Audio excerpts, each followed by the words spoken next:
No, not. And the youngsters have not. And you're gonna play that, here's your dad. God, we thank you for this day. We thank you for your love, Heavenly Father. We thank you for your Son who gave his life on Calvary's cross for our sins. Heavenly Father, we just pray you'd be with us now. You would guide us and lead us through our meeting, and everything we say and do would bring glory to you. These things I pray in Jesus' precious name. Amen. Amen. I pledge allegiance to the flag of the United States of America and to the republic for which it stands, one nation, under God, indivisible, with liberty and justice for all.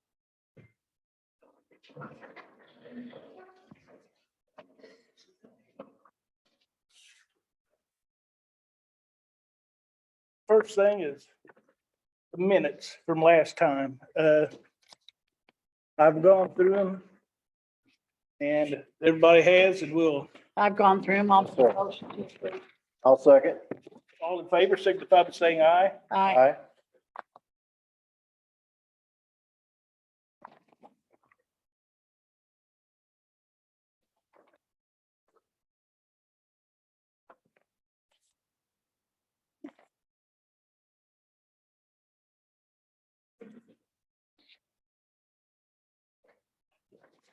Claims that are in there. Thank you. We need to sign this one? Yes. Let's, No, oh, no, okay. there you go. This is later on. Okay. All right, now I'll read for the claims. CAW one, $26,220.60. Mr. Montgomery, there was one thing on the minutes that I wanted to clarify in there and ask that we amend. And that was, there was a line in there about the stormwater ordinance. And I just wanted to make it specific. I'm not taking anything out, but just if I could get some agreements on this.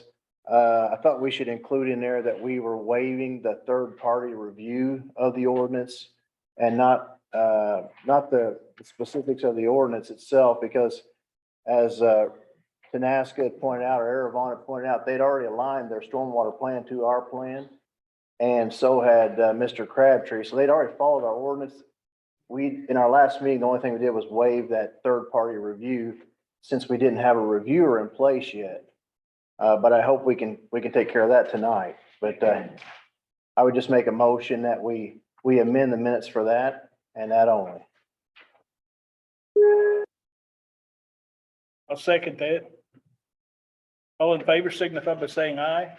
Aye. Aye. Aye. All right, CAW one, $26,220.60. Wheel surtax, $59,196.92. Sales tax redemption refund, $6,613.32. Semi-annual remittance to common school fund, $3,856 even. LIT distributions, $540,209.09. Transfer funds, $282,648.48. ARPA employee premium pay, $720,000 even. Deductions for ARPA premium pay, $245,160. Payroll reductions, $6,247.56. Payroll, $360,969.93. And payroll deductions, $133,235.69. And need a motion to approve the claims. So move.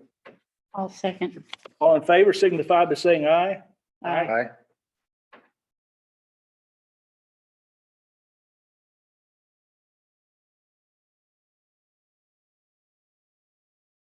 Okay, now that we've got the clerk and treasurer report, and I've reviewed it through our emails, so everything looked good.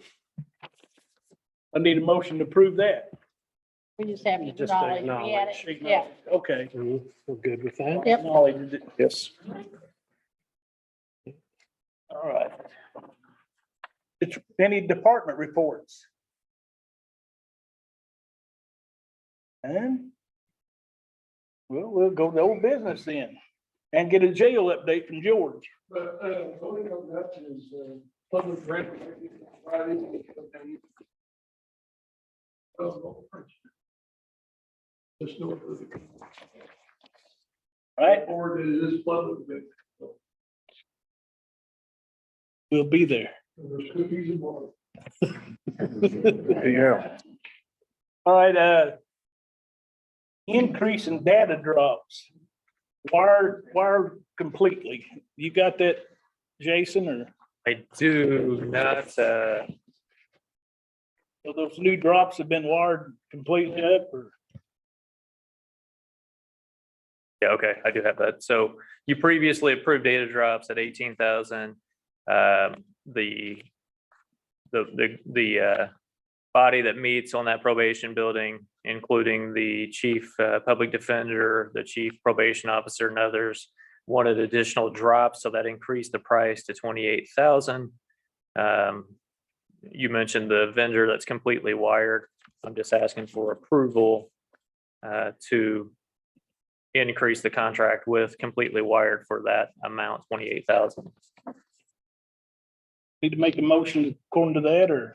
Yes, please. All right, We discussed this before and it's a necessity, so I'll make it. Sorry about that. I'll second. all in favor signify by saying aye. Aye. Aye. All right, new business. Verigy, Rick Anderson. I guess that's Verigy. You did a good job. Actually paid some really Thank good you. money to come up with that. By too much. Thank you.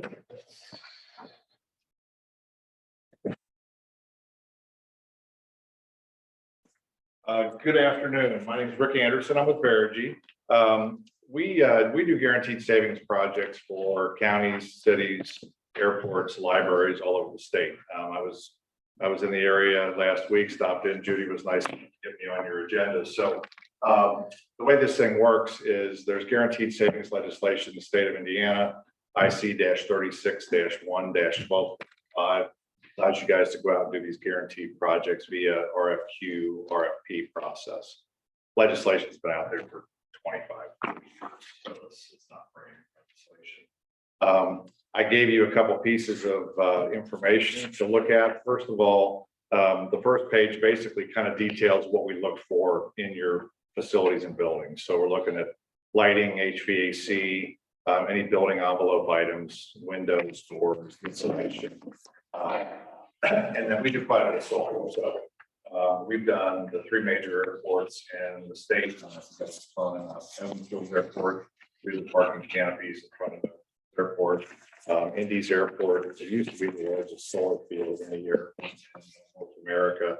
I think someplace out in Arizona or might be the largest now. But anyway, and I also put as a case history in there, we did Hamilton County's Jail and Justice Center. It used to be the largest jail and justice center in the state. Now, Indy has built one that's a little bit larger. But anyway, we did a solar and lighting project in Hamilton County. The way this thing typically works is I come in and do an assessment for you. So I get your utility information. I send a utility release form. I get one input to somebody here. I get the information back on the utility form. Then I also do a building walkthrough. So we take your utility information and we use some kind of rules of thumb to say, hey, you're supposed to be using X amount per square foot of this building. You're either really good, you're not so good. But we come back with some recommendations on some improvement items for you. The thing about this is we're trying to get budget neutral or better with these projects. So everybody says, well, you know, we don't have the money to do this. You're already spending the money. What we're trying to do is spend it for you more efficiently. Just a real good example, if you're spending $1, we try to get you down to 75 cents and then take that quarter that you're saving put it towards infrastructure improvements. We've got a great reputation around the state, and there are folks that have done quite a few of these projects. I can sit here all day and tell you how great we are, but I always tell people, call our references and ask them how we did. That's our best form of a reference. So also, there's a couple of things to consider. Duke, which you probably have read about or heard about, just got a 19% increase on their electric rates here recently. The problem with our illustrious state is we are still a regulated utility state. So we got 5 what they call IOUs, investor-owned utilities. Duke is the one that encompasses here, Vectren, CenterPoint, AEP, IPL, and NIPSCO. So we only have one choice to buy from. You go to Ohio, Michigan, Illinois, they have numerous choices. Indiana is going to be probably one of the last states to deregulate because of the coal plant situation. You got one next, I think the one over in Petersburg might be the largest coal plant in the country or something. So, but yeah, could be. But anyway, that doesn't help. So this utility situation is going to keep getting worse until we get deregulated, which is we're probably going to be one of the last states to get deregulated. So, what we truly try to help you do is become more energy independent and get off of the utility as much as you possibly can. I talked about this assessment that would be at no cost to the county. And everybody says, well, how do you guys make your money? We don't make a nickel until you would potentially sign a contract with us at the end of this whole thing. So up to a certain point, there's no cost to the county to do our assessment. So I'm done talking. Anybody have any questions or? My only question is prior to doing any kind of assessment, you would want an agreement with us, right? A written agreement. So post assessment, you would want a written agreement moving forward. At what point would we have to sign on the dotted line and commit to improvements? Should we like your package or what you're offering? Yeah, so we come back with the recommendations to what you could do in your buildings. Then you would potentially do an RFQ. The RFQ goes out, gets advertised. You guys have done RFQs for various things. I still have to earn your business, so I'm obviously going to respond to the RFQ, but you probably have some other folks in our industry that might respond as well. So then you would pick a vendor from those responses, come up with a scope of a project, and then the contract comes from that scope. So really, we wouldn't, it would have to be a point to where we were actually going to commit dollars or commit money. That's where there would be some signing or agreement of some kind, right? I don't make it. Pretty standard business. I mean, really, if you're going to have a service provided, then you're going to have a contract or some kind of agreement. You agree? Correct. Okay. You don't make a nickel until Sure.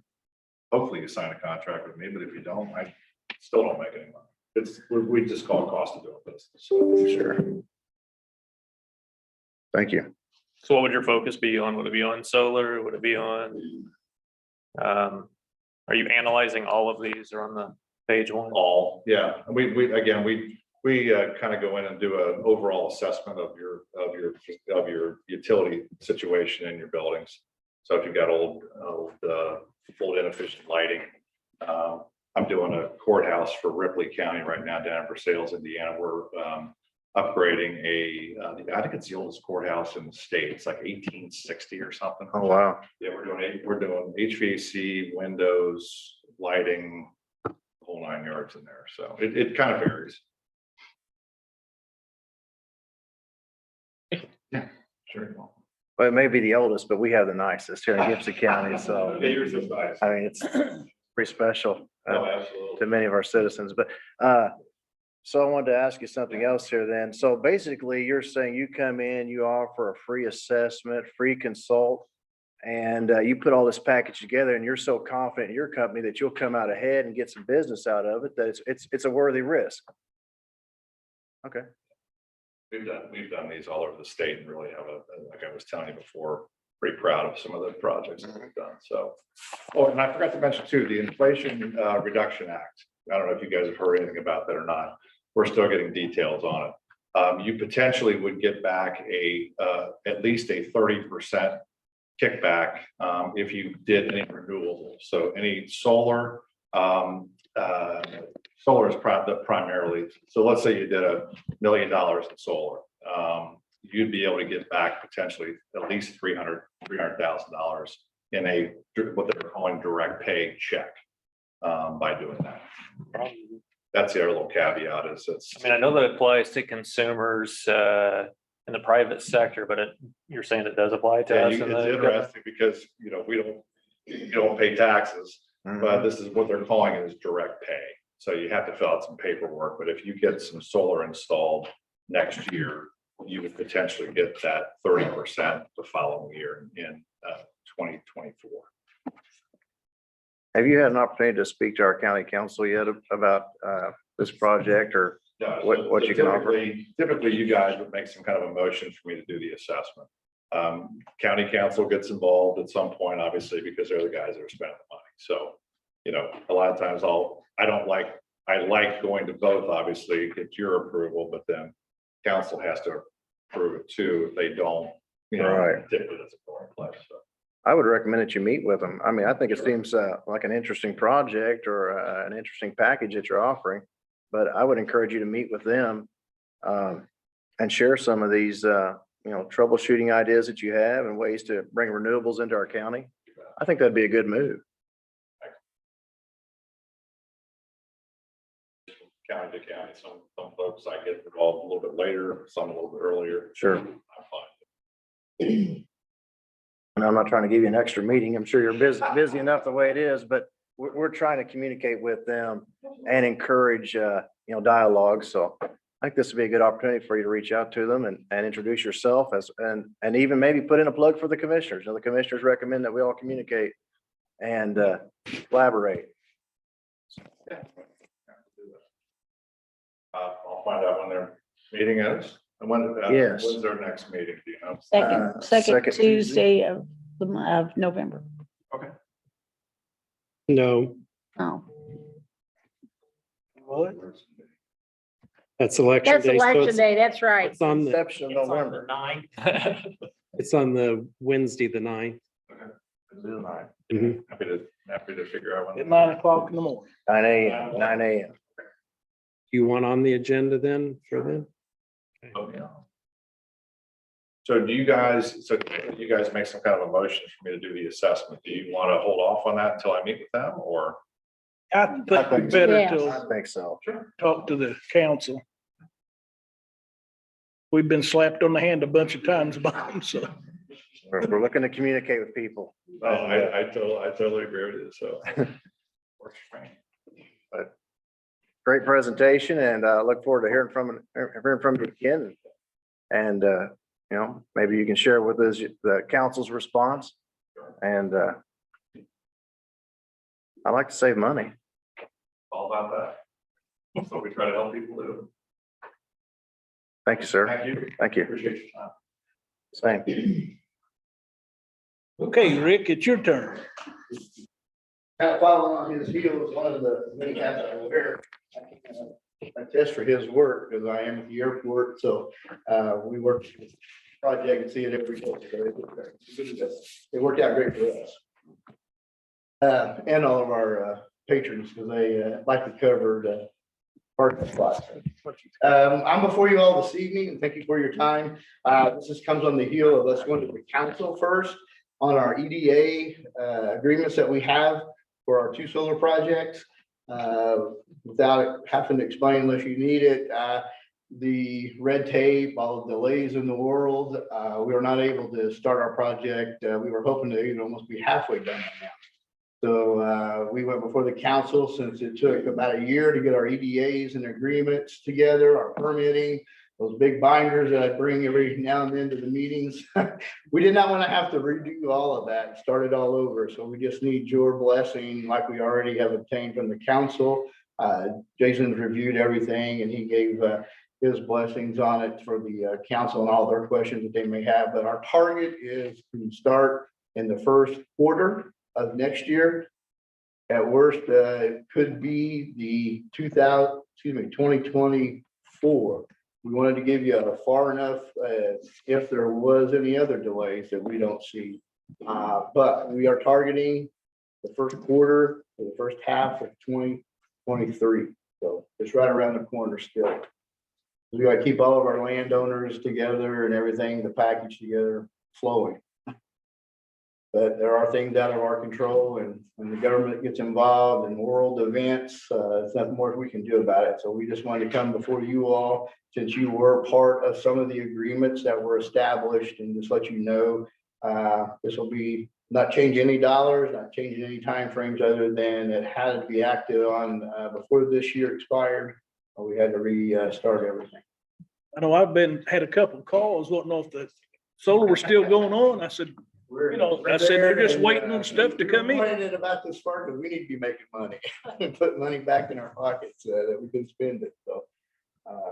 But this is why we're here this evening. I think Mike has the copies from the council, just to have your signatures added. There's two different ones there. No, I sat through the council meeting and heard all the yes, ands, or buts about it. I don't have a problem with it. I'll make a motion, we sign. I'll second. All in favor, signify by saying aye. Aye. If I could just add a question, clarification on the amendment adjustment, so have you approved our stormwater package that we presented? I don't know if it's anybody here from their project, but I think we're both under the assumption that we're good to go. Like that, because that was what Jared and Tanaska and Levon were needing the signed minutes to put with that package that we presented, since there was not a formal letter of approval.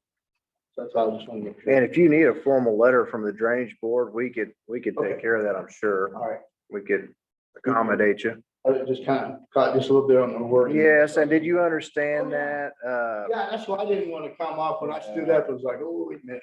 Well, There's just went through. not having a we weren't seeking a lot of right, that. and not having a reviewer in place, Yeah. that was the only thing you were missing, correct? Is just having that third-party Right, we review. just wanted to make sure some other eye looked at it, Right. but we also know that if there is anything missed, and again, this world, it's hard to, take a lot of people's word for what it is, but we're in this for the next 35 years, so if there's something that was missed, or a drain or a pipe that was on one road that needed to Right. be, it's a complex. Well, let's be clear. I mean, you had asked for the approval. Yeah. And to be clear, you had submitted a plan that included ground coverage for the solar This is- arrays or for the solar farm. You also had some pollinators in there, I believe. You also had detention ponds to capture stormwater built into this. And a review if more are needed as we go through and consider there might be problems. So I mean, I just want to explain, that's Thousands of acres, it's just not different than one. right. I think there might have been some misconception there but I want to make it clear to everyone that the actual stipulations of our ordinance were not ignored or anything like that. I mean, you have a clear stormwater plan that's aligned with our stormwater ordinance. But what we actually waived there was a third-party review due to the fact that we did not have a third-party reviewer in place. And again, as I had mentioned earlier, I think our intention tonight, or my intention anyway, I can't speak for the other commissioners, is to address that. Sure. But does that clarify things for you? Yes, sir. And I would think we could definitely get you a letter.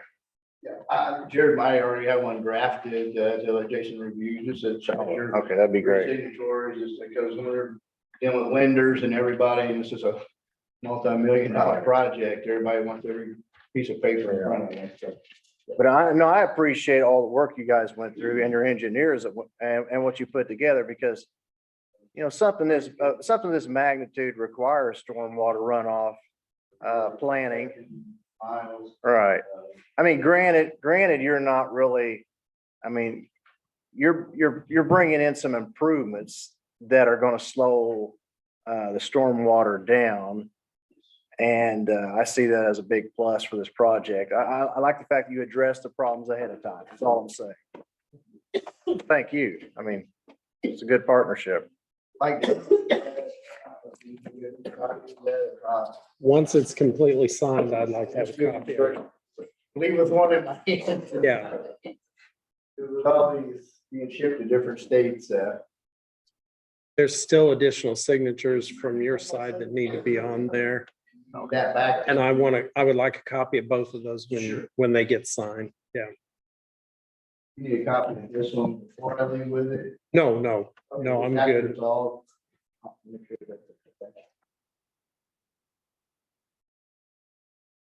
First, hang on a minute. Looks like there's another tab in here. Camera's not working. Okay, there's one. Confirm that.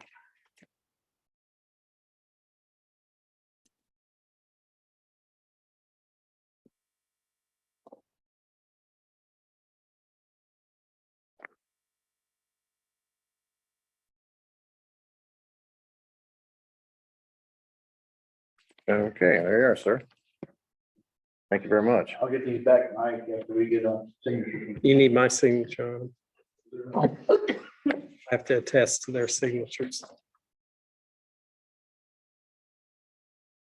Got that done. He's a busy guy. Well, I hadn't seen you sign it Can't yet. attest to. Oh. Got you. If you wasn't watching. He's quick. I keep you in the corner of my eye. And then let me see where this one.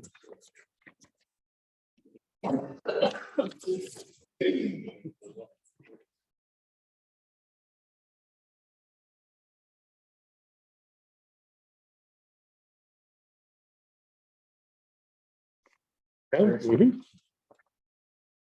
Okay, we'll move on to the paving contract for Hopkins Park. Talking about that, the paving contract. So we, This- oh, you're What? running it. We have the money for it. It was accepted with ARPA. This is just the contract to allow the, Yeah, I just paving. need Kenny to sign the front. And then I need all three of you to sign the second page there.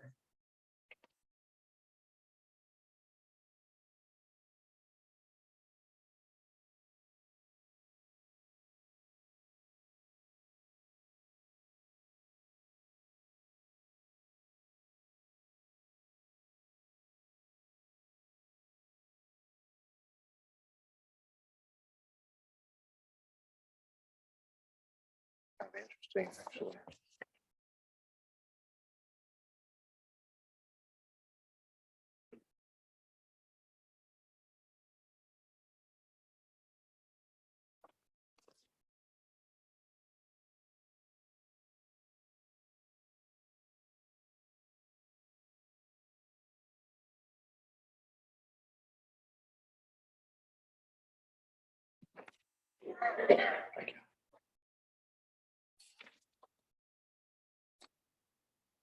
Want to be up next, Brian?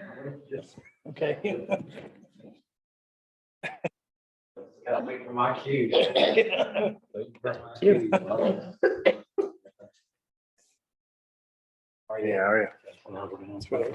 Thank you. Good evening, Commissioner Montgomery, Commissioner Key, Commissioner Fleetwood. Thank you for allowing me to come in and present tonight on the workers' compensation renewal. Well, as it's a scintillating topic to talk about, but one we have to, right? So obviously, I was just here in July. We reviewed the commercial package. So tonight is exclusively the review of the workers' compensation renewal. So in your packet, I'm going to refer you to the item on the right-hand side of the packet. That's the actual renewal proposal. And so I'll give you a moment. If you go to page 3 of that document.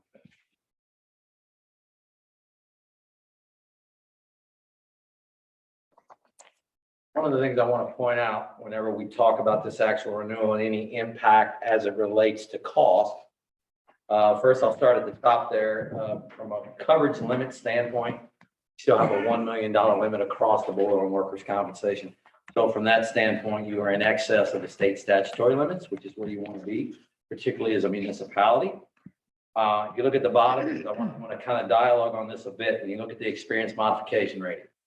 When we get to the actual premium page and we look at the payroll allocation page in a moment, it's important to note what did impact premium for this renewal for November 1, 2022. So what we like to do is kind of give you a snapshot reflection what the last 4 years have looked like, okay?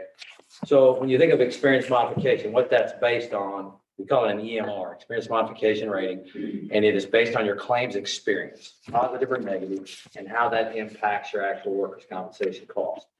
So you will note, going back to 2019 upwards through 2022, that in 19 you had an experience modification rating of 0.87. What does that mean? It means that based on a manual rate on workers' compensation, you were getting a 13% credit.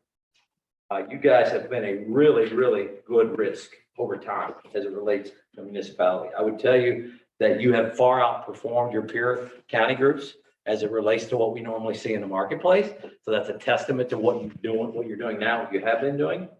So when you look at that, you'll note that in 2020, that mod rating went down 8 points. And then in 2021, that plummeted down to 0.66. So you were in essence getting a 34-point credit on your workers' compensation versus a manual rate. Now, what you'll notice is that in 2022, that's actually going up 27 points. Okay, so you say, well, what does that really mean to me? Well, so a lot of things vary and calculate into what determines an experience modification rate. It's typically 2 primary drivers, and that would be frequency and severity of claim. Okay, so one of the things that the county incurred in policy term year 2020. So your renewal runs November 1 to November 1. So in that 12-month window of 2020 to 21, the county incurred 18 claims with total incurred losses in excess of $230,000, okay? What that really means, it will impact costs, as you'll see in a moment. But what I really want to focus on is how do we continue as a good partner to drive back to you tools and resources to drive down frequency and severity of claim. So I believe, Mike Watkins, I know you've talked recently to Travelers. Just recently, we introduced some key tools and resources from Travelers, that's your carrier, as it relates to portal trainings and departmental safety trainings. So again, if I'm a commissioner sitting in your seat, that's something you want to know, that as we try to drive back those resources to your departments, how do we continue to gain, again, reduce frequency and or reduce severity of a claim, particularly as it relates to employee injury, right? Because we want your employees to go home safe every night. So let's go to the next page. And what you'll see there is information. It's a 3-year running total of each classification that's on the workers' comp policy for the county and allocated payrolls accordingly to those classifications. So one of the things you'll note at the bottom with the total over the course of the last 2 years, total projected payroll has gone from 8.2 million upwards to 8.6. And just in the last year, went from 8.4 to the 8.6. If you go to the actual premium page, what you're going to note there is the actual renewal premium for the 2022-23 policy term, $151,901. So again, that number per and based upon prior year is a direct reflection of the experience modification 27-point bump. Okay, so if I'm speaking Greek, just stop me, but I certainly want to take questions, concerns, or otherwise as it relates to that information. But Mike, what I hope most is that we can drive those platforms back to you.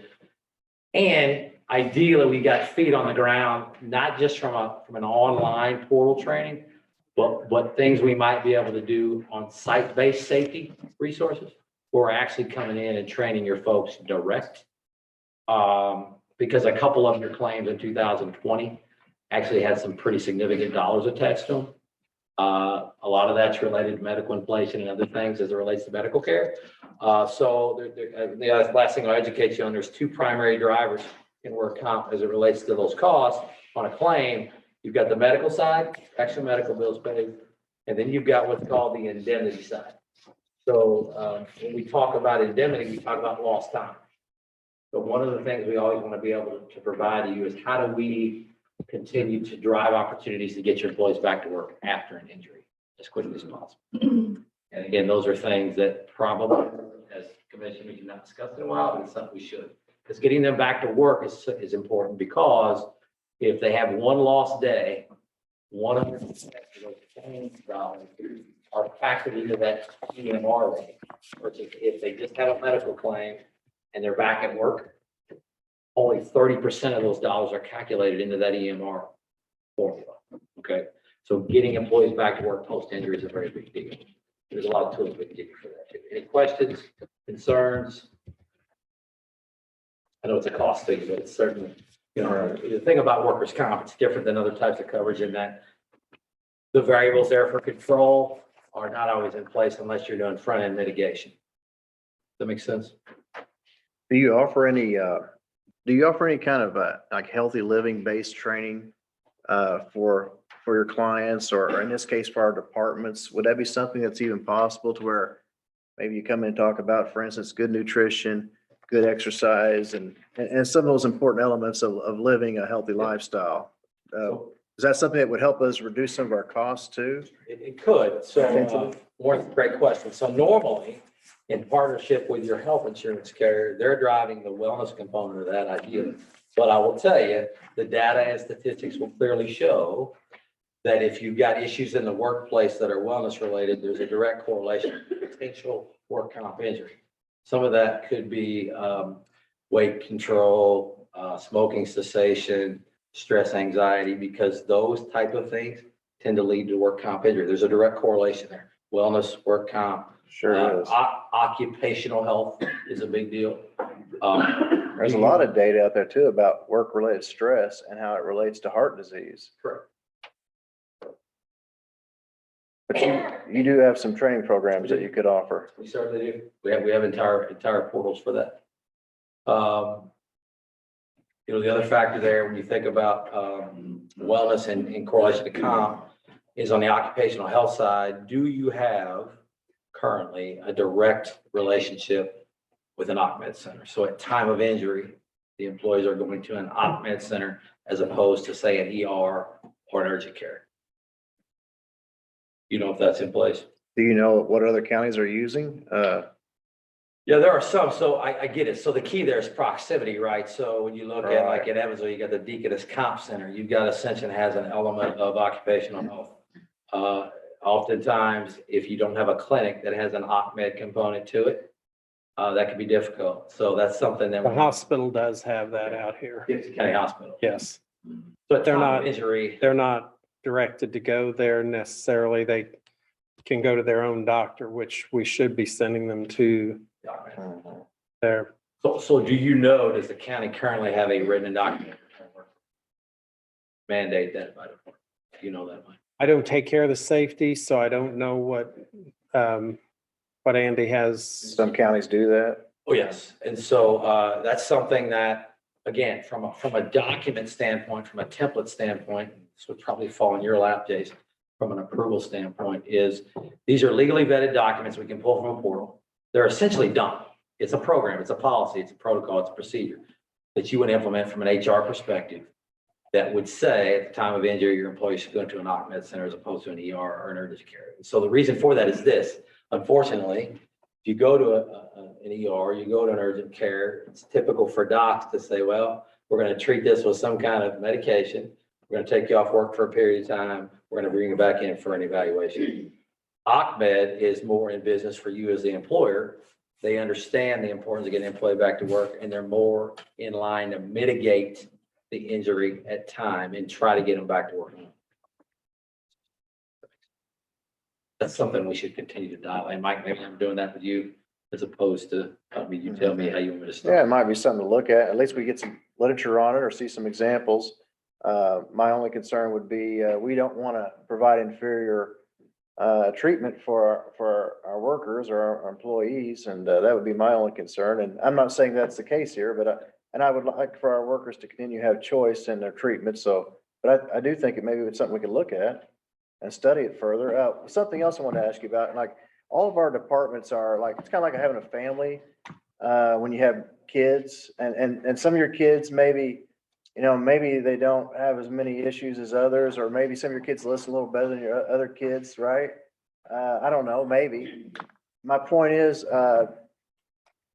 are all of our departments doing a pretty good job of working with you? And you don't have to answer it right now, but maybe it's something we get some feedback from you on. I know you and I have talked about this before, especially with some new department leaders coming into play here in the next year, in the new year. Might be a good idea for us, or a good opportunity for us to collaborate and identify some areas that need attention, or, that maybe we could improve to reduce our rates.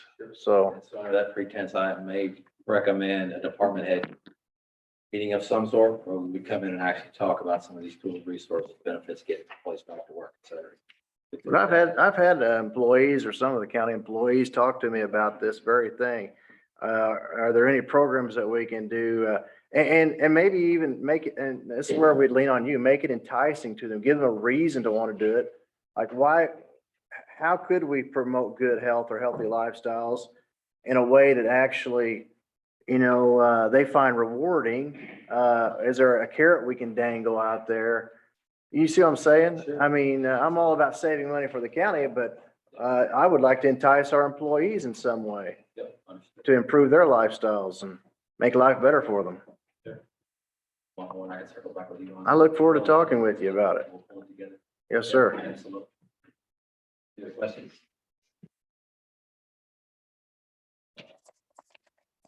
Thank you. Thank you.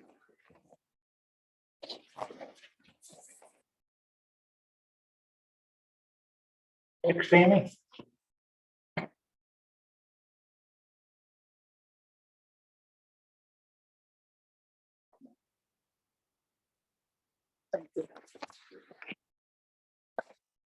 Thank you.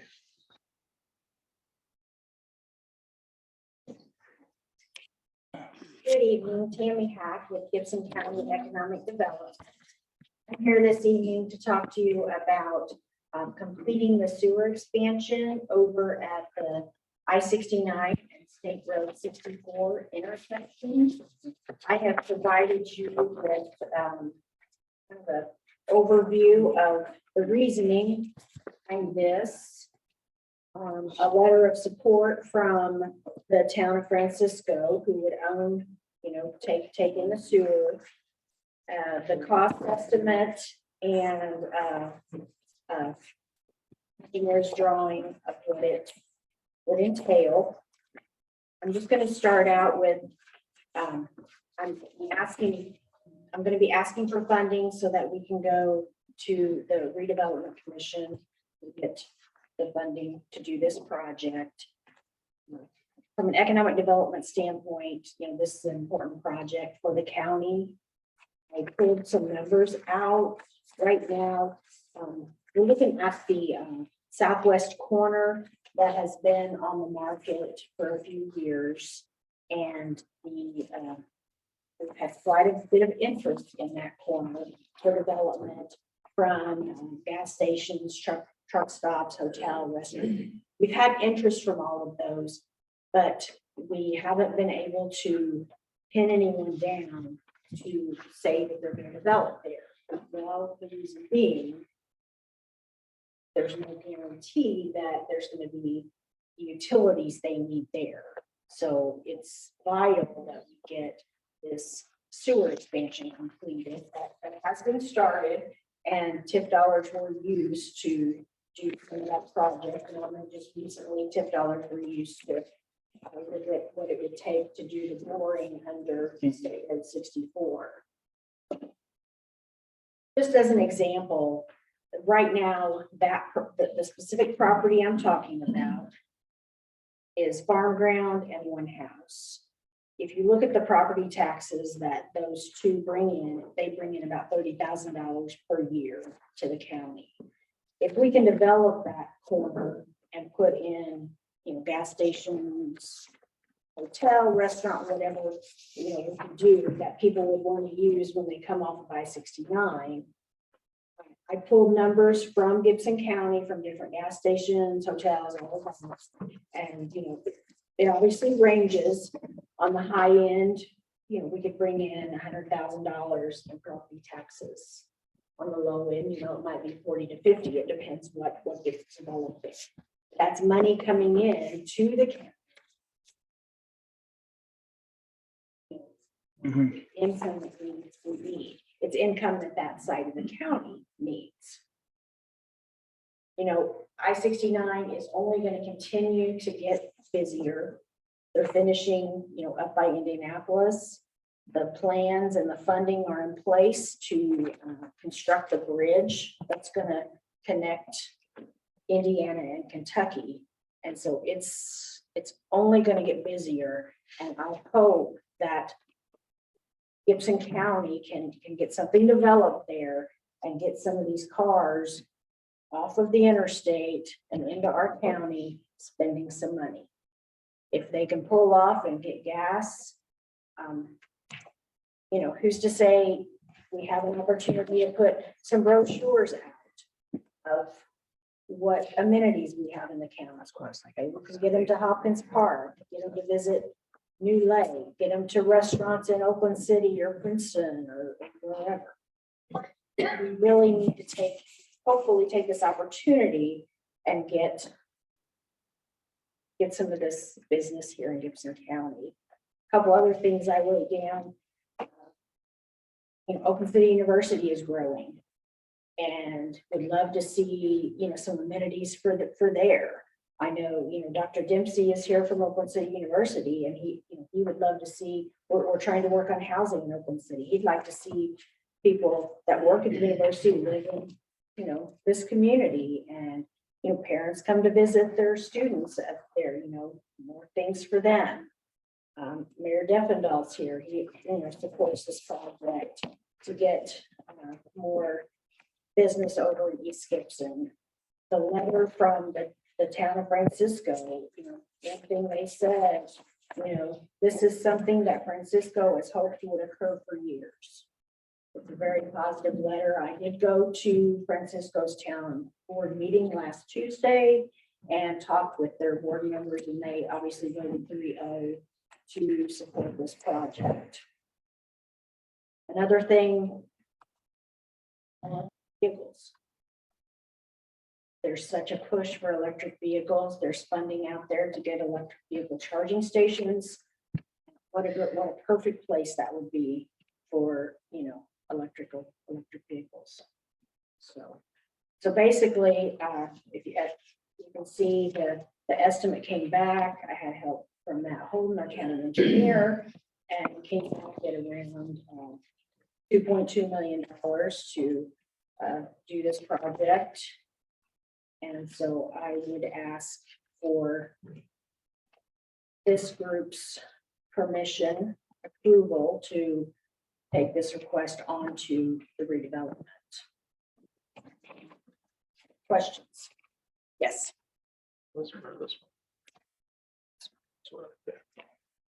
Where's it located at, Tammy? It's the southwest corner of I-69 and State Road 64. And as of right now, that's the only corner I know of that has willing sellers and is willing to be developed. You don't mind, I can run there, Tammy, and look at the, Oh, I'm sorry. talking about right over here, this McDevitt property. Yes. Southeast. Southeast. Southeast, okay. Yeah, Sorry. No, that's fine. I hadn't heard anything about the Timmy Southwest. is and I- that's- directionally challenged. Okay. Put Southwest on the paper, so I apologize. No, that's fine. And I figured that's the one you were talking about, but just wanted to clarify that. And it has been on the market for quite a while. Like I said, they've had a lot of lights. I think it sounds like a decent project, but I just think we need a few more details on it. I mean, we need to know the who and the what, really. I know I'd asked about a purchase agreement before, and you said no one's willing to do that, so I understand that, so I don't want to be hard to deal with, but I'd just like to know the who and the what, you know, who's coming and what's coming, and And I wish I could stand up here and tell you that I've got, you know, all of these businesses lined up to come. right. Unfortunately, you have had some calls, though. I mean, absolutely. Well, Several. there's been calls for years on this, and this I mean, this project is one that I had hoped that we could build on when we were working on the, getting it under 69 and over in that, but unfortunately, we were not able to do it. And, this is something that you're not gonna get somebody to sign on the dotted line before something happens. They're just not gonna do it. Well, I understand that they expect to be able to get rid of their sewage. And, you know, unless it's there, they may not come in at all, so. I don't know if, being the president, I'm gonna make a motion, we approve the 2.5 million to send you to the TIF board to, I'll second that, because this is a project we wanted and yes, hope to have done in years. And as we all very much know, the East Gibson area, especially with I-69 in there, and there's more traffic every day on it.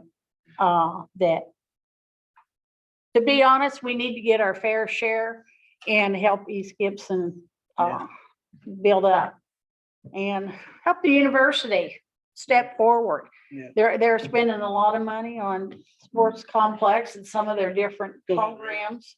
It's gonna pull a lot of people in. One of the other matters, President, thank you. We've already built and several $1 million brand new tower right here in that area. And Oh, yeah. available for all the schools for 69, as well as improving our system around the city and taking it all the way south on 57. So we can see that it's coming eventually, so we want to jump in. well, I live in that area and I'd love to see East Gibson get a little bit more, something coming in. Actually. Right. Okay, we got a motion to second. Hang on a second. Yeah. President Montgomery? Wait a minute. Okay, go ahead. Go ahead. I was just gonna say, since I took office, I've worked probably 2 days a week on this, and the last person I talked to, they were talking about a marathon station with 16 pumps, 4 diesel pumps and 6 charging. But, again, they want to know for sure that utilities are gonna be there. Yeah. And the only thing is getting that sewer underneath the road, the water, like you said, is on the south side. Right. The other infrastructure is there, it's just that sewer line. Yeah. So, I've been to the state about the traffic, coming off 950. Yeah, You know, have to be widened, but that's the best place to go in and out, but, you know, nobody's gonna do anything until we get utilities over to that side. President Montgomery. good. And my only position on this whole matter is I think it's a very decent project. And I would really like to see something develop out there that brings in jobs and good paying jobs. And I would totally be behind that. My only concern is that if we don't have any assurances at all, and I'm not sure what the answer is.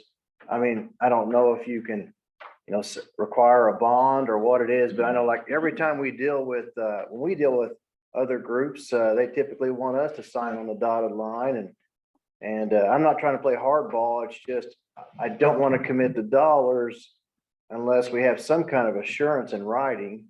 And I don't know, Attorney Spindler, is there anything we can do? Is there anything we can do to? I don't believe we're gonna get anything in writing until everything's in place for them to hook right up. And we have committed a tremendous amount of TIF dollars into projects in Fort Branch alone. Yeah, I That know. has no potential of bringing really much or a little bit, but not much income into the county. Where this will take farm ground and put it into commercial. Mhm. The commercial comes in, they bring the people in. We get, you know, all that. Maybe and- more later on, you know. And you know, and we have the east side, which needs it very much, very much.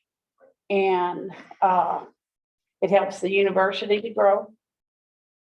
And hey, let's face it, we're a little, well, we got a lot of acreage, but a little rural community. We have our own college that has been acknowledged Mhm. nationwide for some of their programming and that. And I mean, you know, being Indiana and their sports, It's not a college, it's a university. It's a university, sorry. I still think of it as Austin City College. But I still think of Evansville as Evansville College, so, you know, I think it's something we really need to do. I would say, part of my heart's in Oakland City University. I have a child that attends Oakland City University and getting an outstanding education over there. So I would want to encourage and be positive in any way I could toward Oakland City University. So I definitely commend them for their work and a record enrollment this year for their freshman class. And so they're doing a lot of great things over there and a lot of new infrastructure coming into play out there on their campus. So I'm definitely behind Oakland City University 110%. Again, my only concern is, this is for private development. And when you talk about our community centers that we have funded in Fort Branch, and when you talk about the city of Princeton, $7 million water project, those are projects that I strongly supported too, but they were for our friends that represent municipalities. They were for communities, and they were not for private developers. And so that's the thin line that I've said from day one that I don't like to cross. Am I supportive of this project?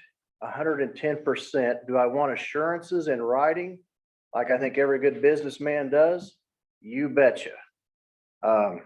So I don't know if there's any way we could write something up, if Attorney Spindler could draw something up, but that would be my ask, is that we don't just jump in with both feet, but we maybe slow down and give Attorney Spindler an opportunity to look at the possibilities here.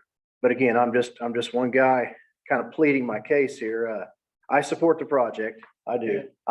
It's a good project. It's a decent project. But I just want to do it the right way.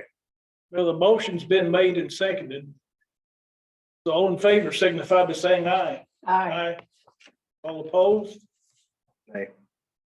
But again, I support this project as far as the concept behind it. I just don't support loosely going into it without any assurances.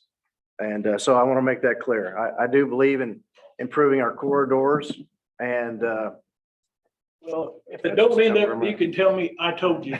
I would never do that to you, but I hope the best irregardless.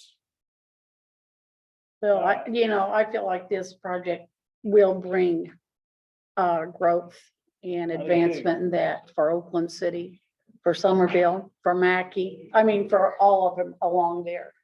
And As I long as feel they get the without road it. done in Frisco, so it'll come by my, We'll get the road finished, Ken. all right.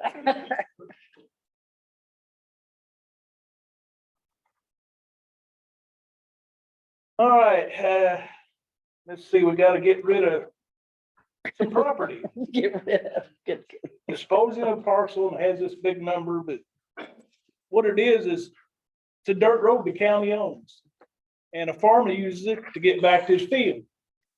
We have no need for it. It's just dirt. It's the only thing it's used for. Yeah. Yeah, ever. So what I need the commissioners to do tonight pertaining to that parcel, and just for the record, it's parcel number 2604281001.880-018. I'm asking that it be designated as having highest and best use to be sold to the tract, for the tract to be sold to an abutting landowner. That's one thing. So highest and best use of the tract is to sell it to an abutting landowner. And two, we set the offering price at $1,500. If and when you do that, I will publish notice in the paper and I will send a notice to the abutting property owners. And yes, here it is. Yeah. Only thing I was worried about, if one of the other property owners ever decided to buy it, are they gonna let him go through there, Well, it would be them to negotiate. Yeah. Maybe we make a little more money.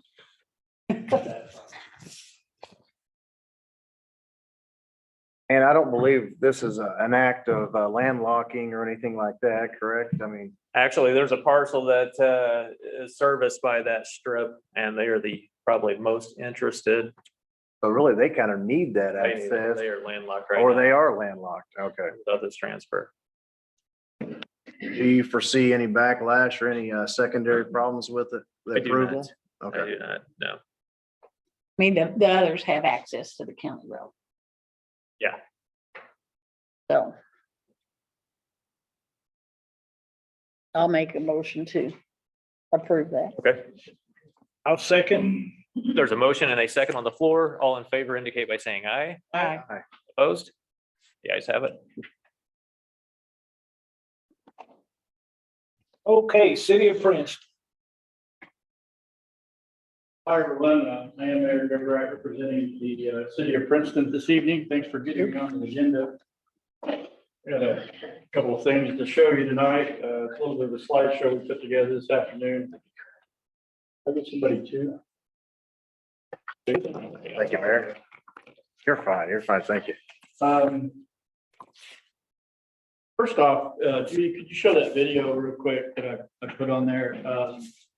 Had a friend put together a drone footage of this, and this is Cloverleaf South. So over here is Toyota. This is the exit that goes towards Princeton across here, right? If you see the mass amount of cars that are going south, you know, I know there's some that park in other parking lots, and some of them do come north to when they go home from work. But when you see, we sped this up a little bit so you can see the mass of humanity and vehicles that are not coming on this little exit that does go towards Princeton.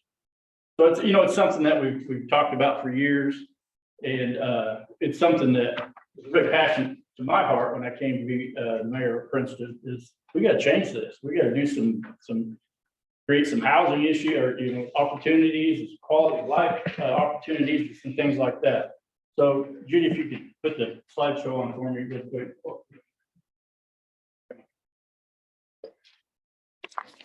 I'm getting dizzy watching those cars. So I think we're starting to get.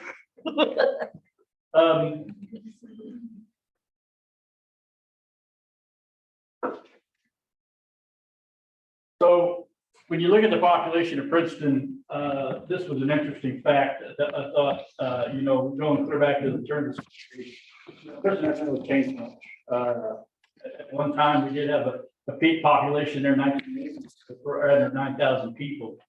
And then we peaked again, you know, in 2010. But if you think about what happened between 1980 and 2000, we got a major manufacturer moved to our backyard. And it just really hasn't made a difference. So that's one of the things that, you know, coming on board as the city of Princeton here, that I wanted to be part of the change. This is a history code. I love this. Without continued growth and progress, such words as improvement, achievement, and success have no meaning. So that was kind of our goal. And we've had some developers come in and do something. Present and actually follow through with some developments here in Princeton. Right now, if you go down Second Avenue corridor, you'll see SPM development coming up with 130 lot townhome subdivision that they're in the middle. They broke ground on that. The product they're going to be producing, here's a rendering of what that looks like. We also have just recently an announcement with the help from Ready Funds do the district, which is Wayne Kinney from Evansville, his project for 144 units apartment complex, and it will set right north of the northwest corner of the roundabout. But you know, a lot of people joke and say it's the roundabout to nowhere, but that's what we're talking about tonight is our plan and our project that we'd like to change. So the first phase, of course, will be the area that's, is this area right here. And that's what Wayne Kinney will be doing a groundbreaking on tomorrow, is this side of this complex. So he does have a driveway coming off the Second Avenue. And our goal is to make this area a little more, efficient for traffic flow, for safety reasons, for people getting around the area. So the positive economic impacts for our community, you know, there's going to be 274 total units of folks moving to our community. With the average of 3 members in a family, that's 800 citizens of the city of Princeton. That would increase our population by 10% in one fell swoop. So our focus and what we're looking at doing here is kind of what we see is going to be a need for that area down the road. It's going to provide a much needed increase to our local workforce, addition of more students to our local schools. It'll justify an increase in the city of Princeton for police protection. Also, the huge economic impact of our local businesses, small businesses, big businesses, if you got 800 more people moving in, can you think how 800 more customers in different restaurants and things? Which will also increase the need for maybe some more restaurants and some things that we don't have currently. The positive impact on our property taxes, which is a big deal. So this is some of the things we were, proud of getting here, but now we've got to figure out how we're going to get these people around our community and around our county. So what we're looking at is a proposed road that will connect to kind of the long 10,000 foot view there. Kind of gives you a relevance where we're at on the Cloverleaf here in Princeton with the Second Avenue corridor, and it will tie over. This area here is actually where the Menards store is. So if you curl around here, it will connect across to Second Avenue. This is a proposed road. It's a 3-lane road that will connect over. There's been several studies throughout the state about roundabout safety and how those are well better served for traffic flow and way better than a 3-way stop. But the disadvantages is those things can be expensive. They can be up to $1 million just for a roundabout. We're not trying to be carnal or nothing. We're just trying to make traffic flow safe and efficient. So that's what we're looking at. We also were cooperating with Mr. Kinney, who was doing this parcel of land with the departments I showed you earlier. And he's granting us land acquisition for that parcel to run a road across his parcel of land. So he's actually sacrificing that because he knows the importance of what this road is going to provide for not only the development here, which has already started, the development here, which he's going to be breaking ground tomorrow, and what could possibly happen in this parcel here down on the lower end. So those are two positive things about this road we're looking at. The project will include a new roundabout near the west end, a new curb and gutter and drainage system. We're also going to add lighting to that road, plus the roundabout that exists now. I don't know if you guys have driven out there in the evening on Second Avenue. It's becoming a well-traveled road. And this lighting will also be added to that roundabout. There'll be a sidewalk that'll run the south side of the project, and the length is right around a little under a half mile.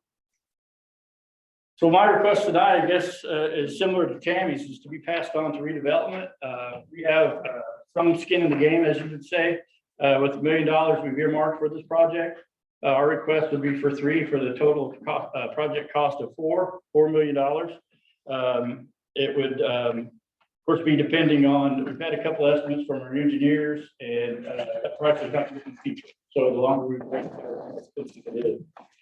So if you have any questions, I'd be willing to ask or answer those now. How long did you say that the road is? It's about 2,300 feet, I think, of pavement.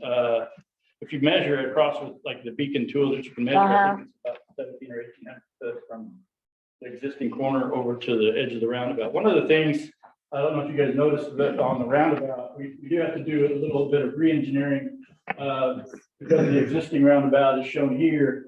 It kind of curls out here and doesn't go anywhere. Well, I do want to compliment our previous forefathers, actually the Hearst administration, for having the foresight to develop that area. And then we kind of have took that to the next level by doing an annexation and some things earlier when we got involved.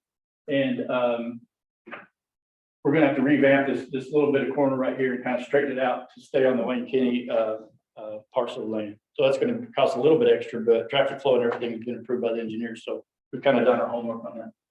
Mayor Wright, did you say all the right of way has been donated by the developer, Wayne Kinney? Correct. Yes. No extra right of ways needed? No, that saves some of the money. We looked at both ways, having sidewalks on both sides of the street and that, and this includes drainage and some of the things that are required to put the road in. There's some earthwork there. It's pretty kind of a higher elevation as you go to the west. So some of that stuff was looked at, and it kind of added a little bit to the cost, but the land act itself that was a good break we had there. So, but he sees the importance, he sees what Right. people out there, and he's got plans, I think eventually, there's a lot of area on this western side. He could even do more of complex, build on the complex, add to it. So Is this area currently annexed by the city of Princeton? it is. We did 260 acre, was it Almost 270 acres. 270 acre annexation there. First year for assessing inference. Mhm. So yeah, that was something that we were, Voluntary annexation. and it did put the road into the city limits, which does help. Now we have we're the ones that maintain it, right? So took it off your books. Okay, any questions? Thank you. Thank you.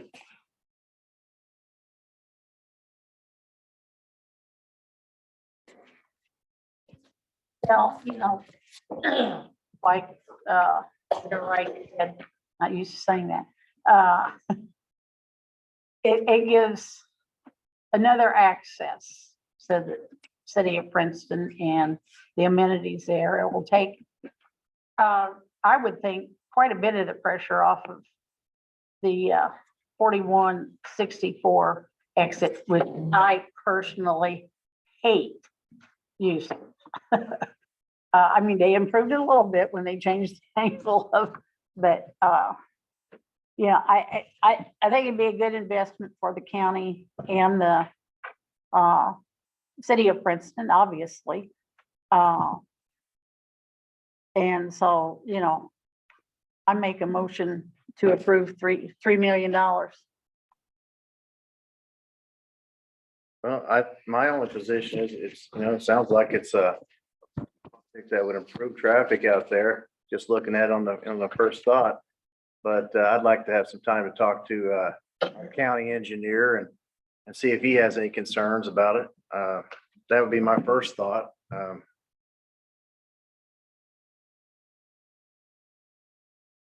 Well, you know, it's here again, you know, it's one of those things, just like the sewer project and that it's moving Gibson County, not only the city of Princeton, but the county.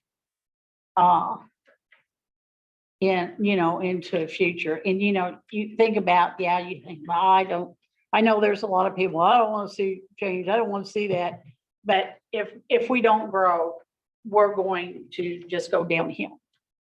And unfortunately, we have a couple of examples here in the county with Oakland City and that area. You know, you just start to lose the population because there's nothing there, you know, to keep them here, even keeping the ones we already have, keeping them here.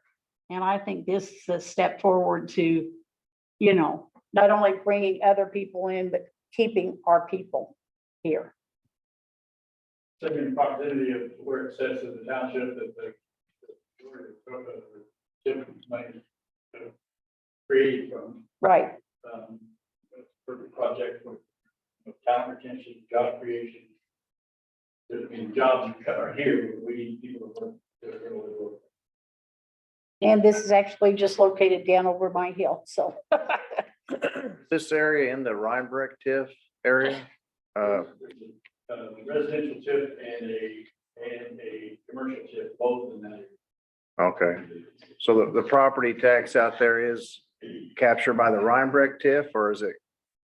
I'm not 100% sure is why I'm asking. Well, there's not been any new assessment added out there yet. You have to have new assessment before you can capture any. Okay, But the tip districts have been formed. There's actually 3 out there, and there's a residential that covers the current parcel they're developing and the parcel south of it. They have an option to purchase for further housing development. And then there's the rest of what we annex is the commercial tip district. And then the Wayne Kitty project, the CWK project, is it within its own tip district. okay, so this will be so it's, in the future, it will be in the Wayne Kinney TIF. Or maybe it's not called that, so if there's another name, let me know, but. CWK, which is his company. Okay. Yeah, it's its own, that his parcel is within its own tip, and then the Rhinebeck parcel that SBM Development owns, and then the one south of it is residential, and that would be money that would be captured from there would be captured to further develop the residential tip, and then the commercial tip can be done either way, but we're hoping with these developments going on out there now, that will bring more development along with that. Right. As well as they're along with parcels that remain up on this proposed. Are these 20-year TIFs that kind of like the county set up? 25 maximum. 25? So what'll happen is, you know, a long way down the road, that money collected will also help maintain this area, infrastructure. Right. Provide services, this area, roads.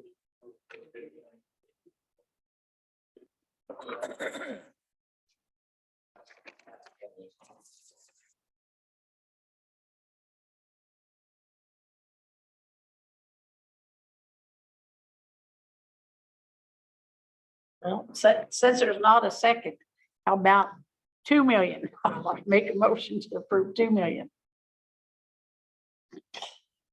That would be half the cost of the project. I'll second that. The motion and a second on the floor. Any discussion, further discussion? And again, my only position is I'd like to consult with our engineer before I pulled the trigger or made a final decision on this. So I don't want this to be taken as though I don't think it's a good project. I think it's a good project, would improve traffic flow out there, but I just wanted the opportunity to sit down with the engineer and discuss it further, but We spent plenty on engineering already, to be honest with you. that's, that was my only wish or my only request is that we table to talk to our engineer about it a little more, but, and maybe look at the potential for some grants or how we could, help promote this, but I mean, I know there are some grants out there, but Well, I mean, they still have to come up with another $1 million. Grants, state grants, for new road construction. Mhm. Community crossings is currently the only state grants that you're allowed, but that's no new roads. Yeah. We already been down that road. Yeah, $300 million. I think it's gonna have to happen one way or another. It's been like what we consider. Perfect. respectfully, I don't wanna cross hairs with you, but I do think there are some road grants out there for new projects. According to Debbie Pettit Steersman, there are none. And, I mean, I'd be willing to sit down with you and Debbie, according to Debbie, there are no grants out there for new road construction. For Tolling Road. yeah, I've talked to Debbie about that too. Like I said, we had a meeting maybe a month and a half, 2 months ago with her on this exact thing. And because we looked at all different angles, how to get this road constructed.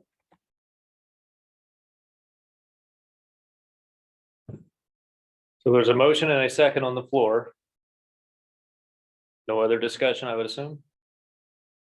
Hearing none, all in favor of the motion indicate by saying aye. Aye. Opposed? nay. The ayes have it 2-1. Thank you. Thank you, guys. Well, don't play that again. I'll get busy.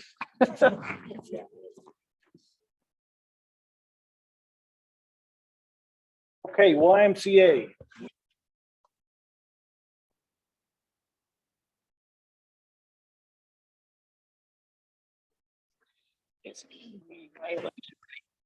Mr. Pope, how are you? Good. Welcome.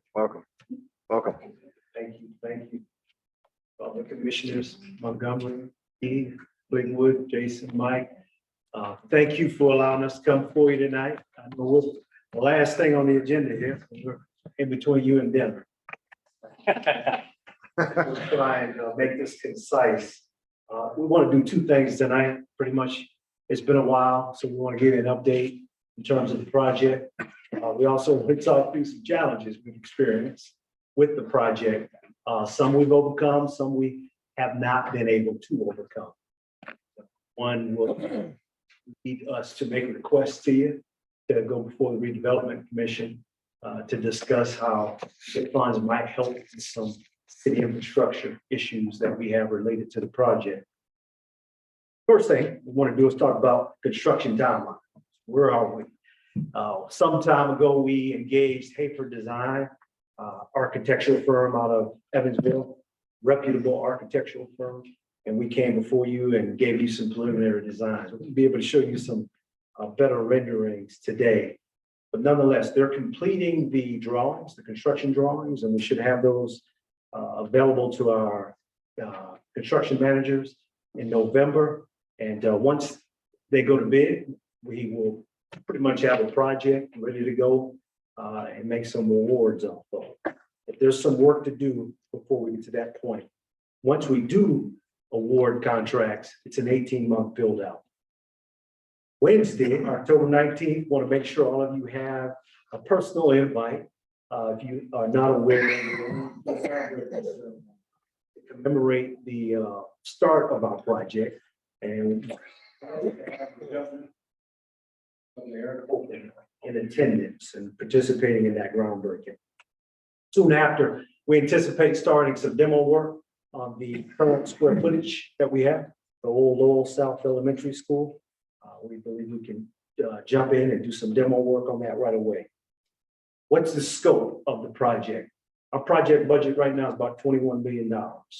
And thanks to the TIF, thanks to Ready, thanks to Toyota, and a lot of the other partners, we were able to hit that milestone and raise $21 million. Right now, the contractors are working on squeezing the scope down to fit that budget. Let's look at some renderings, see exactly what that project looks like. This is the outside of the YMCA as you walk up, what the architects have drawn up for this to look like. The parking lot will be over to the right. There we go. Wherever the red dot is. There you go, Jim. Thanks. Over to the right, you'll have the parking lot, working with the city on making that more than just the YMCA parking lot. That actually is going to be a shared lot for all of the individuals that will be doing business on the square. So that would be an addition, as well as the YMCA. And inside, as you walk inside, we wanted to create an open, airy, but accessible lobby. And when we talk about accessibility, we're talking about something we call universal design. Individuals who come in with mobility challenges, with visual impairments, or any type of limitation would feel welcome into this. That ramp, you actually see a wide, all the railing there. That's a ramp. It's got a slight ADA slope. An individual in a wheelchair or walker, someone who's limited with mobility can actually traverse that ramp with no issue. So it's actually an equalizer.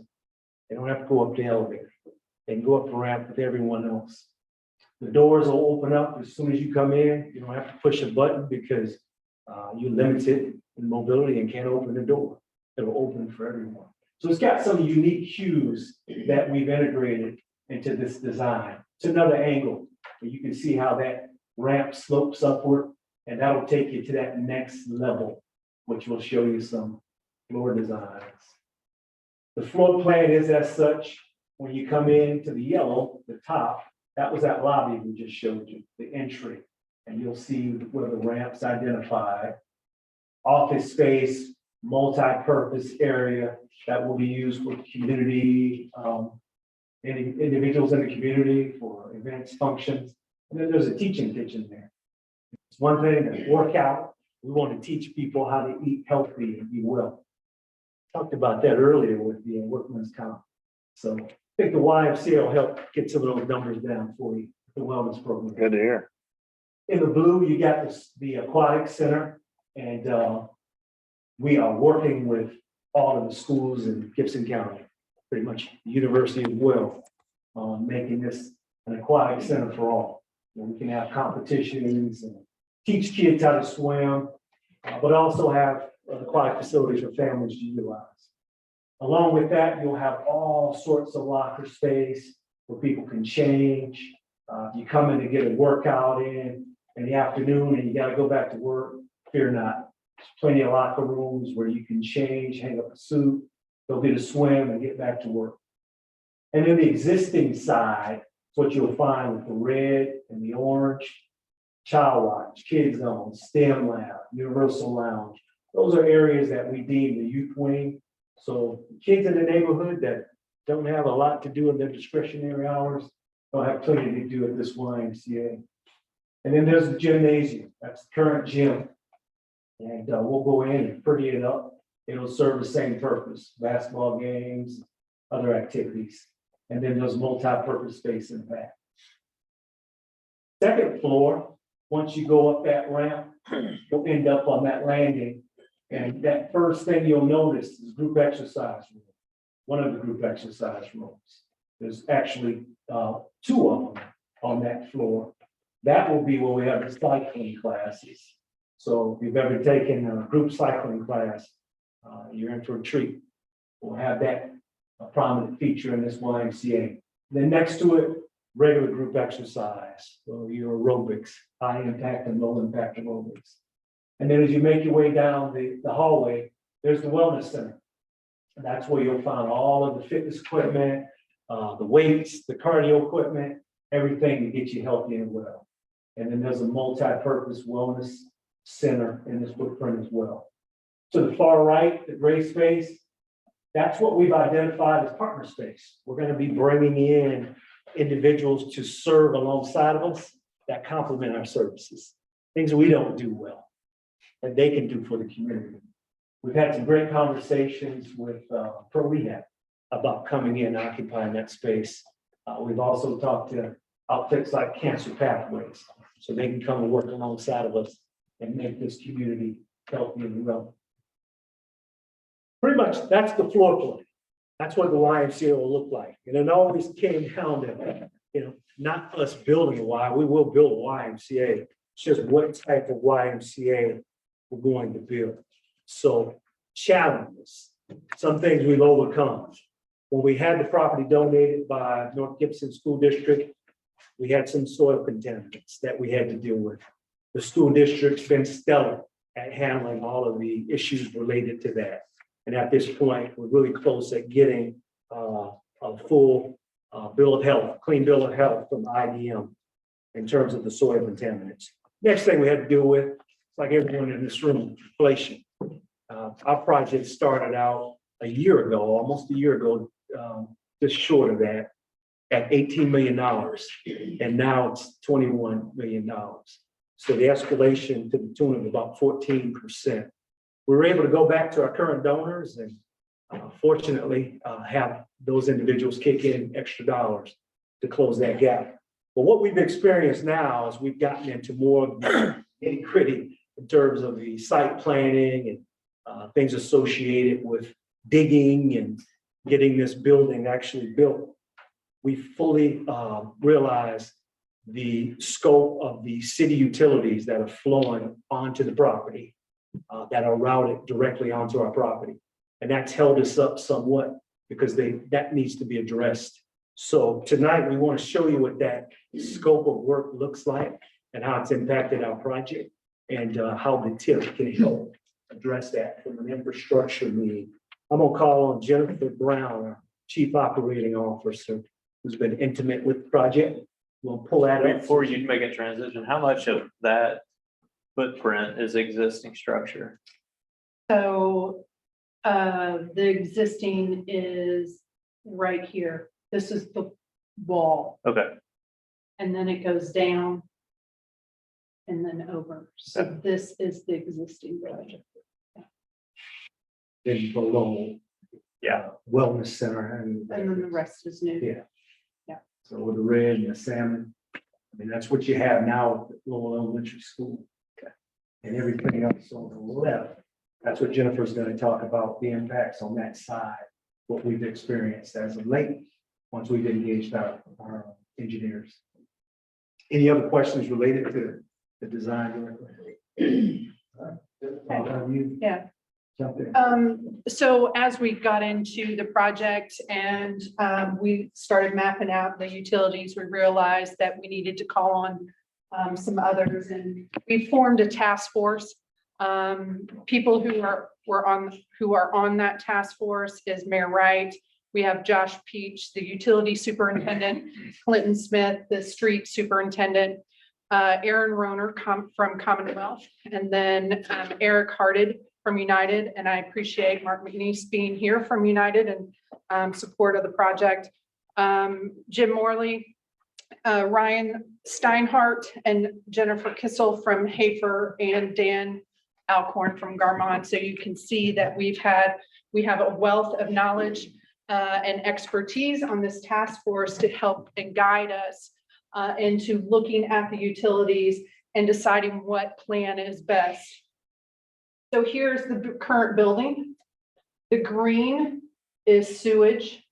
The red is storm. And the blue is water. You can see this sewage line coming down underneath the building. That's not typically what you want to have in a building. You do not want a sewer line that is underneath your building. And actually, it is, the building is not even tied on to that sewer line. So we would like to cap it and move it. The storm, as you can see, the water and storm and other sewer lines are under the ground, right where the new section of the building is going to be.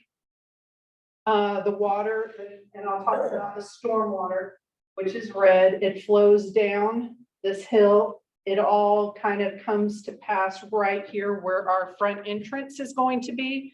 What we would like to do, what the engineers would like to do, is move, kind of divert that storm water to the west, and then have a retainage ditch here on the west side of the property, and allow that water to come down and then flow through this ditch that would go the length of the property on the west side. The stormwater, stormwater could still come back here from the building and tie in right here. But also then the water would be capped, which is blue right here, and capped down here. The Y would then tap on the north side of the building. That is where the best flow is for water. And there is the possibility of then tapping the water here for the emergency services sprinkler system. So when we were talking, so as you can see, the group is looking at the best way to move these utilities that are best practices and standards for utilities and sewage and water. When we talked about who should do this, one thing that the group decided was that it's best for the Y to go forth and do this, design it, and be able to construct it. It would save money, and it would also reduce the time in having it done in order to better help the project move forward. In the end, we would deed over the land to the city. So the water, the storm would be along right underneath on this easement right by the parking lot. We plan to deed over the parking lot to the city because it will serve the theater, the KCs, and the Y, and then deed over this property where the ditch is over to the city also. So tonight, we come before you for your approval to go to the Redevelopment Commission to ask for $600,000 in order to do this, do the infrastructure and the utilities, water and sewage. This will benefit the city, not only the Y, but the city. And that request would be up to that amount, up to $600,000.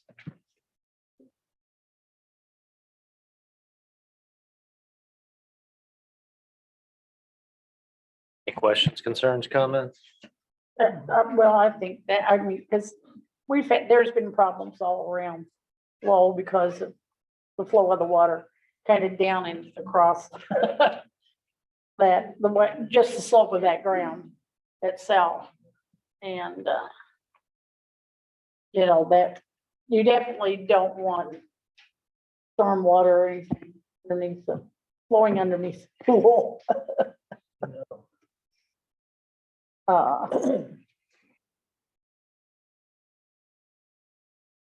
Oh, I mean, we've invested a lot with Y. I think, well, as you said earlier, Brian was pointing out, and I know there's a lot of people wishing it were already under construction. I know you guys aren't, but you know. It certainly Uh, has repeated progress. And, you know, and it's just one of those, this is one of those things that you get into when you've had, you know, infrastructure in place for eons and you've built around, up and everything around it. And these are the type of things that unfortunately show up on projects such as this. And, I would like to see it get done because I want to see it and I know there's a lot of people throughout this county that really want to see that, the Y project started and finished. And so I'll make a motion to approve up to $600,000. Do you have a starting date for construction, as of today? Do you have a new date or revised date? Well, it's dependent on the utilities, so the new construction, but what we are working with Ramon, our construction engineer, is doing the demo. So the demo, we anticipate November, December at the latest, going into the building, doing demo work on the current side of the facility. They've already done environmental work in the building. They've removed the asbestos and other items that needed to be removed. So, and if you looked at the building today, it would look like they've done some demoing. So, but yes, we continue to progress on the project. Pre-construction phase, we've spent to the tune of $830,000 at this stage. Design, surveys, testing, and we'll be moving into that demo phase relatively soon. The biggest piece of the project, obviously, is the addition, and that's something that we had anticipated on doing before the calendar year term. But this definitely caused us to pause and have some dialogue and try and figure out how we're going to address it. It's a great project, and I have people all the time ask me, when's it gonna start? When are they gonna get going? When's the pool gonna be open? And I know a lot of the area high schools are interested in utilizing the pool as well as our university. So I know there's a lot of community excitement for this project. My only thinking is it would be nice to sit down with the YMCA leaders of this project and maybe hash out some final things that I think need to be clarified and maybe go over the plan one last time. But I mean, it's a great project.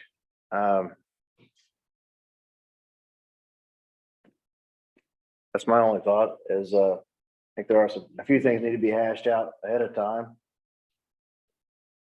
We'd love that opportunity, whenever the opportunity presents itself, just let us know. Okay. Sit down and give you any detail you might want, desire, some more drawings. Be able to talk through every element of the project when the time's right. Our redevelopment commission has recently kind of given us the ultimatum too. And I know it wasn't said earlier tonight, probably should have been, but they've given us the ultimatum that they want us to group projects together and follow this, the cycle for when they're supposed to be submitted. They tell me that almost every meeting. And so I'm trying to oblige them too, but I think the next submittal time would be, and correct me if I'm wrong on this, but December is what I'm thinking, is when we could take requests to them again for anything that we approve tonight or even at our next meeting. Should this get tabled for us to further study it, sit down with you on some details, we can still definitely get it planned and organized for December. So I don't want you to think, well, if it doesn't get approved tonight, it's not going in December, because that's not the case. That's not the case. You can't really get going till all that stuff's moved. It cuts that ground. Yeah. So that stuff, IBM is already Yeah. aware of the other issues that are on that property.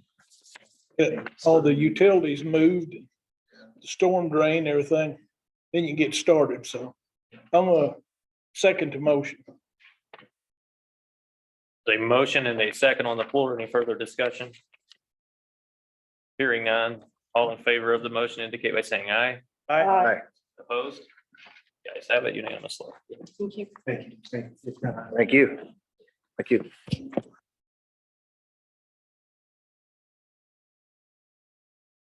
Right, I see nothing else on the list, so somebody want to make a motion to adjourn? President Montgomery, Yes. did have something I wanted to bring up. You should have received some letters here earlier tonight, regarding some interest in reviewing. We recently had, two projects come to our desk, asking for us to have a third-party, engineering firm review, the compliance with our stormwater plan that was recently implemented. And we are in the infant phases of, implementing in this ordinance. And so we had yet to approve a, reviewer. And maybe some of you have some firms in mind too that you've reached out to, but I did find two local companies that are excited about the opportunity. The first one is 3i Design, and they're a local company. I'm sorry, Triple I should say, 3i, Triple I. I think their letterhead is actually 3i Design is the name, the official name, but they've expressed interest in being the primary reviewer for our stormwater reviews. And then the other letter you'll have there at your disposal is from Landmark Engineering. And Landmark Engineering is interested in being our secondary provider in cases where there are conflicts or availability issues. Like it could be a situation to where, for instance, Triple I is backed up and they can't get to the review. So therefore, it would have to be referred to Landmark Engineering. Landmark Engineering is also a local engineering firm, and they have extensive experience in stormwater reviews. It's all kind of outlined there in their letter. But the thing I like about both of these groups is that they are local engineers and they're highly interested. But I can't stress enough that them being local versus, a group in Indianapolis, them being local would really help some of our folks who have to maybe go to the office, sit down with them and work out any details, or, sit down and talk about specs and things that need to work on or improve. Landmark Surveying, the one interested in the secondary, they begin with, and I won't read the whole letter, I don't want to keep everybody, but they would appreciate the opportunity to provide the county with stormwater drainage ordinance review. They've been in business for over 25 years. They have licensed engineers. They specialize in stormwater and drainage. They're out of Washington, Indiana, and would be just a short drive for anyone who submits a plan and needs to sit down and review with them. But they come highly recommended and have been established for a good 25 years. That's Landmark Surveying, the one that wants to do the secondary reviews. And then also the group that's wanting to do the primary review, who would get most of our reviews, would be 3i Design. They have over 20 years of experience. They have licensed civil engineers, and they too specialize in stormwater drainage. But I just want to bring it to your attention tonight, and my intention is to make a motion to approve these, and realizing that we'll probably have to work out some details, and should they not, should we have some issues later on, I suppose we could address them with them. I don't see that as a problem at all. We can probably get some guarantees from them as needed, but I think we would have to work with them on some things. But they are local engineering firms, and I have a great deal of confidence in them. So that's my motion, is to approve them as our primary and secondary. Well, I don't have a problem with them. As I said before in our other meeting, having more than one, these are agreements for, different people to review. I noticed 3i did not mention any size in that.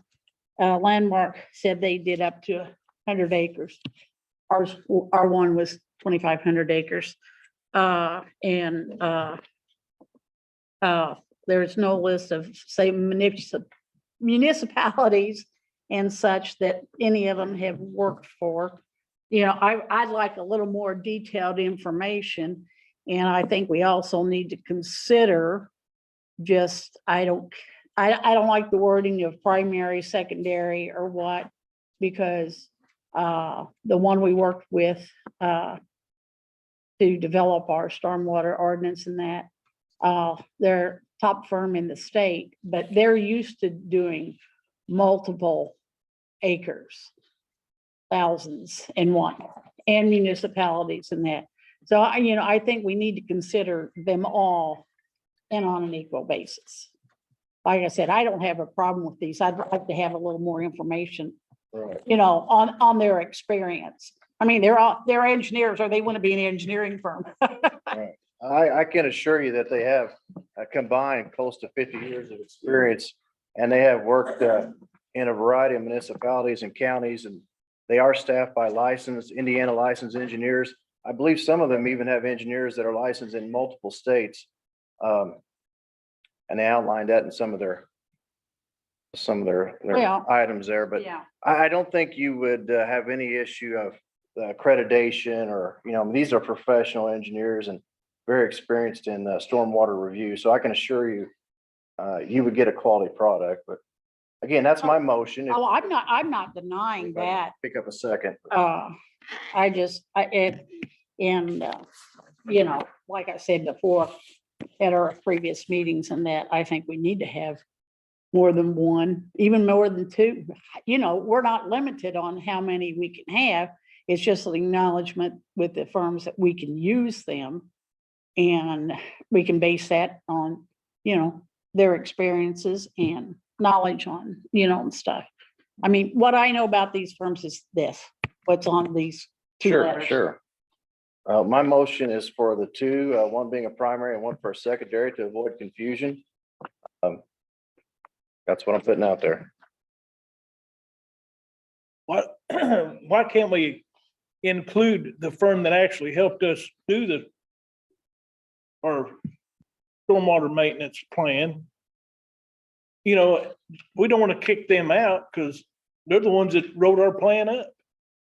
I don't want to kick them out. Right. Well, and we're not kicking them out because technically we've never hired them.